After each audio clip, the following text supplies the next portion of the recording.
If you just got out of prison and you're trying to get business funding for a brand new LLC, you came to the right video. I got you. I'm going to go over step by step in this video how I was able to get 15 grand and I wasn't even out of prison more than a year, maybe like a year and a couple weeks or something like that. I've been able to get maybe about $75,000 total with multiple business loans, some using the same LLC. So I do know what I'm talking about. This is from personal experience. So stay tuned, like the video, and subscribe if you're getting value from it. Let's jump right into it. First and foremost, you're gonna need an LLC and an EIN number. The LLC you can file on your state's website, depending on what state you live in. I live in Florida, so we file on sunbiz.org, but you can literally file anywhere. Before you file the LLC though, you're gonna have to get a business website, a business address, and a business telephone number. Only because when you go to file the LLC, you're gonna have to put that information on it, right? And you don't wanna have to come back and double hustle. Like if you put your home information or your personal cell phone or whatever, and you're trying to get business funding, you're gonna have to go back on that LLC and change all that up. So I would definitely go get the business address, business website, and business telephone number first. Business address, I get off ipostal.com. You can literally go on there. It's a website. I think it's like $10 a month. They give you a business address, and it'll actually like look like, if you look it up on Google, it'll show up at a location. It looks like a store, because you don't want to just have a virtual address. You want to have like an address that'll pop up. For the phone number, I use Sideline. It's an app on your phone. You could basically pick whatever number you want, and when someone calls it, it'll direct right to your phone like a second number. Some people use vanity numbers. A vanity number is like 1-800 or whatever. You know, you can like literally pick it, but they're pretty expensive. Some people swear by them. I've got all my business loans just using a local telephone number, using Sideline. So I don't, I mean, I guess it's up to preference depending on how much money you want to spend on it. But I've had luck just using Sideline, so that's what I'm gonna suggest. I've never used a vanity number. As far as the website goes, originally I would go on Fiverr.com. It's like an outsourcing website where people like across seas will make anything you want them to make for you for cheap.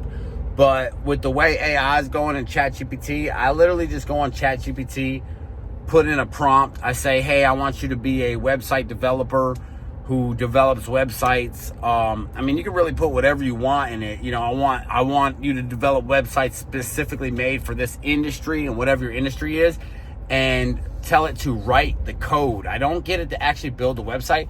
I get it to write the code, right? And then I'll go on Canva AI, right? If you go on Canva, there'll be like a little AI part up top, and you'll see a section where you can put code. Take the code from ChatGPT and put it right in Canva. It'll create you a website ASAP. Make sure whenever you're, you know, getting your business name that it's not already taken. You want to get a domain that is like, everything got to be congruent. So your business address, business telephone number, website, and everything, you want to be congruent. One name. Same with your social media. You want to pull out a social media that is basically the same name as your company that you're using. You don't want to just have a bunch of different names. So make sure your names are congruent, but you can get that website built easily on Canva, right? Get all that stuff done before you go get the LLC. Then head over to get the LLC. You can do it, like I said, on your website for cheap, or I mean on your state's website for cheap. I honestly use LegalZoom only because it's like pretty much plug and play. It's like $150 tops. It doesn't even cost nothing. You literally go on there, press a couple buttons. They even have like a payment plan for $50 a month or something to pay it off, and you could just get it right there. Don't get the EIN number on there because they're going to try to charge you, and the EIN number is free. You literally just got to go to irs.gov and get the EIN number completely free, and that will, you know, you don't got to pay the $200, because if you get it on LegalZoom, these companies will try to get you for $200-300 just to get the EIN number. So you go get your business website, address, telephone number, you head over to LegalZoom or wherever, get the LLC, put all your information on the LLC with your, you know, your business address, your business telephone number. You don't want to use your house or nothing, or your personal phone number or nothing, because it doesn't look serious when you're going to a bank asking for funding. Remember, you gotta be legit. So, go get the LLC. When it, bonus tip, when it comes time for the registered agent, a registered agent is only someone who gets your mail. So you could be your own registered agent. Registered agents are more for like corporations who, have a lot of people in them and stuff like that, and they need someone to get their mail. But if you're just a single member LLC, you don't need to have a registered agent. You can just put your name, the same your same business address, and your mail is just going to go to there. If you use iPostal for your business address, when you get your mail, they're just going to take a picture of it and put it on your send it to your email. So you'll have pictures of your mail on your email. And then, so you get your LLC, get the EIN number, right? You got all your website, you built your website through Canva, all that good stuff. It doesn't have to be something crazy. It just has to be when someone looks up your website that they can see it. You're trying to ask for lots of money, 15, 20 grand. So you gotta look legit, For the sake of this video, let's just say you have at least a 600 credit score. You're going to need to have at least decent credit, because the way this is going to work is you're getting a loan for a brand new LLC. So they're going to use your personal credit as a guarantee instead of the business, because you don't have any money coming into the business. And what that means is your credit is responsible to pay the loan back. You're personally responsible. I'm not going to lie, like, stuff happens sometimes. People can't pay the stuff back. They just buck the loans, bro, and get it taken off your credit. It's not that serious to pay it back. I'm not gonna say don't pay it back, but don't stress about it, bro. Literally just use the game the same way they do. These crackers out here, bro, will get millions of dollars, mess it up, and then freaking file for bankruptcy. Trump's done it a million times. That's how they do it, bro. They don't really pay these loans back. And I'm not saying don't pay them back. I'm just saying don't even, use this game the same way they use the game. I've had loans that I can't pay back, buck them and get them taken off my credit, bro. That's just how the game goes. I didn't do it intentionally. It wasn't an intentional thing, but it's not that serious, all right? So you get the LLC, you got your business website, everything look legit, you got the business telephone number, you head over to a local credit union. And the reason I say a local credit union is because credit unions are non-profit. A bank is for-profit. So what that means is you go to a bank, they are going to want, to make money, more or less. So they're going to be more strict on who they're giving loans to, right? A credit union is for the community. They're built there for the community. So they're going to give you the most amount of money. I've gotten money off Navy Fed.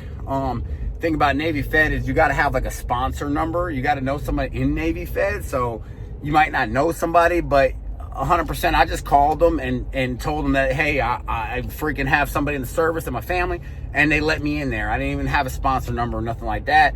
So that's something you could really look into. But if not, just go to a local credit union. You probably might have to open up a personal checking account. I've had to do that a few times. Navy Fed had me put $250 in the business bank account. I had to have a personal account first, and then I opened up a business bank account, and I had to put $250 in there, and I had to keep it in there for a certain amount of time for them to even open the business bank account. So keep that in mind. You probably will need a little cheese. You're going to need a job for the most part. There are no doc loans. I think Navy Fed gave me a no doc loan. I don't know. I can't remember if I had to provide proof of income, but I know with my first loan I did. I was working at a restaurant. So I wasn't making that much money, dude. I think I made maybe $1,000 a week or something like that. And they gave me 15 grand. And my payments for the 15K was like $200 a month. So it's not that much. You could afford to pay it back. I actually got a business checking line of credit. So I was able to liquidate it as soon as I got it. I pulled out 15 grand. I used it on a car dealership that went down. I had a car dealership. It went down fast. I really honestly didn't know what I was doing, but that's okay. It was a learning experience. So, go to the local credit union, open up a business checking account. You might have to open up a personal account, but once you do that, if you got any type of money, I would just put that in the business account, even if it's a couple $100, you know. That's what I did. I just left it there. You know, you just want to have something in your business account. Looks like you got a little bit of money, you know. Some people say wait 60 days. I literally waited, I think a couple weeks, came back and asked for a business checking line of credit using my personal credit as a guarantee. That's what I asked for. You know, and they gave it to me. They gave me 15 grand. Navy Fed gave me 7. There's other couple different banks that gave me, I got 7 grand one time, 5 grand another time. I mean, there's just crazy. You know, I've had 5 cars since I've been out of prison financed to me. So, you know, this credit thing is definitely a big thing. If your credit isn't at least a 600 right now, you could work on your credit. Your credit's not permanent, man. You're in charge of your credit score, especially with AI, and ChatGPT. You can literally go on ChatGPT and get your credit cleaned immediately. It's not even hard. Just put in a prompt. I need you to be a credit cleaner who specializes in cleaning credit with all these negatives. Go on the annualcreditreport.com. There's a couple places you could get it, but if you go on annualcreditreport.com, you could get a copy of your credit report for free. I think it's one time a year. TransUnion, Equifax, and Experian. You can get a copy of them, a hard copy, PDF. They'll email it to you, and then you upload it in ChatGPT with the prompt. Hey, I need you to be a credit cleaner. Look at my credit and tell me what to do, and just follow the prompt, man. It'll clean your credit right there. You might got to send out a couple letters, but ChatGPT will do it for you. You know, it just takes a little bit of time. So there's no excuse to have crappy credit, you know, these days. But once you get that credit score, you can literally get a business loan for your business that easy. Felonies don't ever come up. They don't care if you've been in prison. That's a lie. It has nothing to do with you getting a loan for your business, as long as you got your stuff together. Like I said, I went to a few banks though, and I had to have a business plan. So it's always good to have a business plan, but you can have ChatGPT do this. When I was, you know, when I first started, ChatGPT wasn't helping me do this. I had to go on Fiverr, and get pay people to get a business plan. One time they asked for a financial, they call it pro forma statement, which is financial projections for your business. And they give you a loan based on the financial projections for your business, rather than, you know, it's like, how much are you going to make that year, or like a 5-year financial? How much would you make that year, the next year, next year? And then they give you a loan based on that. So they also do that a lot. But with ChatGPT, like I said, you have no excuse. It's literally that easy to get a business loan, using your personal credit as a guarantee. So if you find this video helpful, subscribe. I'm going to be dropping more of these. I got a lot going on. I want to tell you about it. I'm super excited. I really appreciate you guys. If you need help, drop a comment, and I'll try to get back to you.